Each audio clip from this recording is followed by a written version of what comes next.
Elas já estavam aqui quando você resolveu aparecer nesse mundo, e elas muito provavelmente por aqui estarão quando você também resolver deixar esse mundo.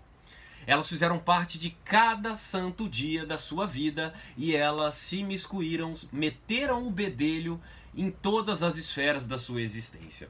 Eu estou falando das instituições sociais, esse conjunto de características, de regras, de valores, de criações humanas em geral, que ditam as regras, as normas e as condutas em todas as instâncias da vida individual e coletiva. É para falar então das instituições sociais que eu apareço aqui hoje. Muito prazer, eu sou Túlio Augustus, professor de Sociologia, e convido você, minha caríssima, você, meu caríssimo, a se inscrever nesse canal, a clicar aqui embaixo na inscrição e deixar o seu joinha aqui nesse vídeo, se você gostar dele. Falemos então das instituições sociais, é claro que sob a ótica de um sociólogo, que é o que eu sou. Bom, as instituições, como eu bem disse no início, elas fazem parte de toda a instância da vida social. Os homens, os seres humanos em geral, são seres sociais, são seres sociáveis, isto é, que existem na convivência, sempre na convivência com os seus semelhantes. E mais do que isso, só adquirem características a partir da convivência com os seus semelhantes. Diferentemente de outros animais, nós temos muito poucas características que são verdadeiramente inatas e instintivas. Isto é, que tenham nascido conosco e que se manifestariam independentemente do contexto em que nós vivêssemos. Um lobo, por exemplo, se ele for crescer e conviver apenas com seres humanos, ele ainda assim vai desenvolver características típicas de um lobo. Já nós, seres humanos, se fôssemos completamente privados da convivência com outros seres humanos e se fôssemos criados talvez tão somente com lobos, nós não desenvolveríamos as características que mais fortemente nos definem como humanos. Características, claro, no âmbito social, comportamental, comunicativo e por aí vai.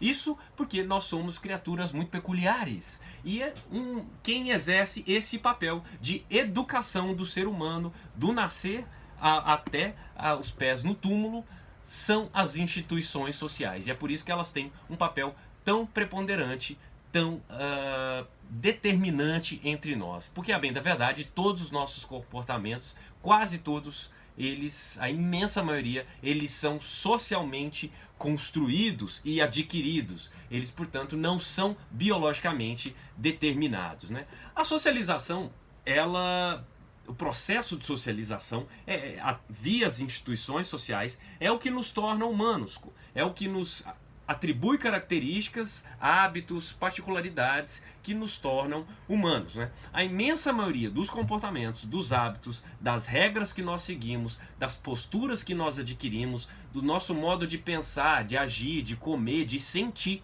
todos eles são modulados historicamente, socialmente, através das instituições sociais. Elas mantêm inclusive a coesão social. Um bom exemplo para a gente desnaturalizar a existência das instituições sociais é pensar no comportamento das crianças, né? Quando a gente vê as crianças que normalmente imitam gestos dos adultos, a gente tem aí um exemplo, um laboratório claro diante dos olhos de como nós próprios somos também guiados a partir do exemplo, a partir da convivência, a partir de um conjunto de coisas que nós compartilhamos. Essa linguagem que permite aqui o nosso entendimento, que permita que você esteja entendendo mais ou menos o que eu estou falando, ela só existiu por conta de uma instituição social que te ensinou a se portar dessa ou daquela maneira. Portanto, as instituições sociais, elas determinam a vida em sociedade. E elas têm características muito claras, né? Elas só são possíveis, a vida em sociedade só é possível porque existe um compartilhamento de regras.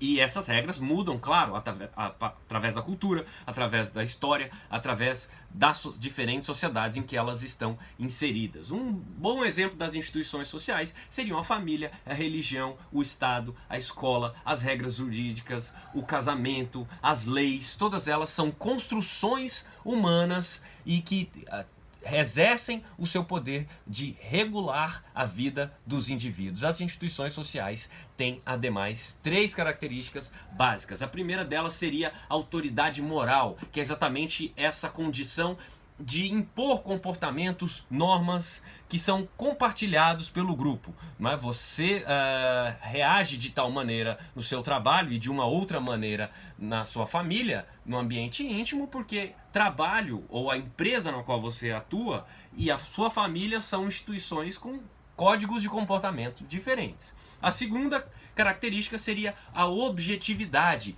que é essa legitimidade que as instituições têm em ditar normas para os indivíduos. Ou seja, os indivíduos reconhecem que a instituição social ela tem o poder e as características de ditar regulamentos e comportamentos por sobre os demais indivíduos. E a terceira característica seria a historicidade, que é exatamente esse caráter que eu comecei descrevendo no vídeo. Esse caráter que faz com que a instituição social ela seja maior do que a simples vida de um indivíduo, né? Ela tem uma existência muito maior do que a vida de um indivíduo tomado isoladamente. O casamento já existia quando você nasceu e por mais que ele sofra alterações constantemente, ele continuará existindo depois que você deixar esse mundo. Assim como a família, como a religião, como a igreja, como o Estado, como a escola e como qualquer outra instituição social. Se você entendeu um pouco mais disso, não deixe de se inscrever aqui no canal, de deixar o like nesse vídeo